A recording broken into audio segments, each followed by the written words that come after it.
শনি 22শে April দগ্ধ অবস্থান থেকে মুক্তি হচ্ছে। দীর্ঘ 13ই মার্চ থেকে শনি দগ্ধ ছিল। আবার বুধ 27শে এপ্রিল থেকে দগ্ধ হচ্ছে, যেটি থাকবে দীর্ঘ প্রায় 1 মাস। একই ভিডিওর মধ্যে আপনাদেরকে শনির দগ্ধ অবস্থা থেকে মুক্তি এবং বুধের দগ্ধ অবস্থায় যাত্রা।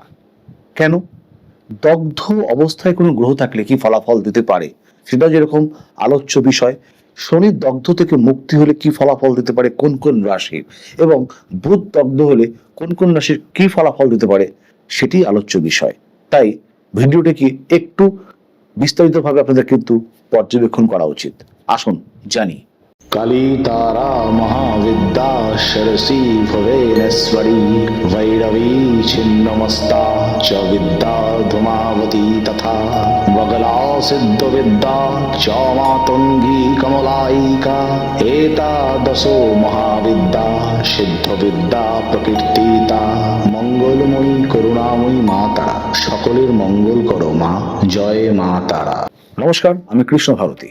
দগ্ধ গ্রহ যদি জন্মকালীন আপনার জন্মছকে থাকে, যে কোনো গ্রহ দগ্ধ, তাহলে তার দশা কিংবা অন্তর্দশা কখনো শুভ ফল দেয় না। দগ্ধ গ্রহ যদি অশুভ প্রেক্ষায় অবস্থান করে কিংবা অশুভ রাশিতে অবস্থান করে, তাহলে কিন্তু ভালো ফলাফল দেয় না। গোচর সম্পর্কে যখন আমরা আলোচনা করি, তখন কিন্তু জন্মকালীন গ্রহগত অবস্থানকে সবসময় কিন্তু আমাদের প্রাথমিক নিরীক্ষণ করার প্রয়োজন রয়েছে। আমরা জানি রবি দ্বারা প্রত্যেকটি গ্রহ দগ্ধ হয়। রবি এবং শনির অবস্থান যদি 15 অংশের মধ্যে থাকে, তাহলে কিন্তু শনি দগ্ধ হতে পারে, যেই শনি 22শে এপ্রিল দগ্ধ অবস্থা থেকে মুক্তি হবে। আবার রবি এবং বুধের অবস্থান যদি 13 অংশের মধ্যে থাকে, তাহলে বুধ দগ্ধ হতে পারে, যার অবস্থান 27শে এপ্রিল থেকে বুধ দগ্ধ হচ্ছে দীর্ঘ প্রায় 23শে মে পর্যন্ত। এই দগ্ধতার জন্য কি কি অবস্থান হতে পারে? যদি শনি জন্মছকে দগ্ধ হয়েও যদি আপনার শুভভাবে থাকে, তাহলে কিন্তু খারাপ ফলাফল অতটা মেলে না। কিন্তু শনি যদি নিচস্থ থাকে মেষ রাশিতে, কিংবা শনি যদি সিংহ রাশিতে, কিংবা শনি যদি বৃশ্চিক রাশিতে যদি অবস্থান করে, তাহলে সেই দগ্ধ শনি কিন্তু আপনাকে নেতিবাচক ফলাফল দেবে। যদি বুধ দগ্ধ অবস্থায় আপনার জন্মছকে থাকে, যদি বুধ যদি মীন রাশিতে দগ্ধ হয়, কিংবা বুধ যদি শনি দৃষ্ট হয়, যদি দগ্ধ হয়, তাহলে কিন্তু খারাপ ফলাফল দেবে। কিন্তু দগ্ধ বুধ সবসময় কি খারাপ ফল দেবে তা নয়।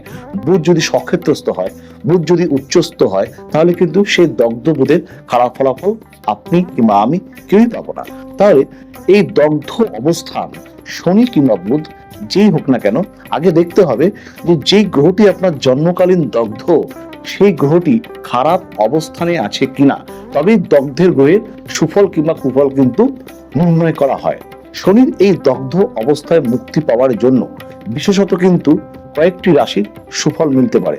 সেগুলো শনির এই দগ্ধ অবস্থানের জন্য বিশেষ করে বৃষ রাশির জাতক জাতিকা আর্থিক সমুদায় উন্নতি, সিংহ রাশির জাতক জাতিকা দারুণভাবে উন্নতি সাধন করতে পারে।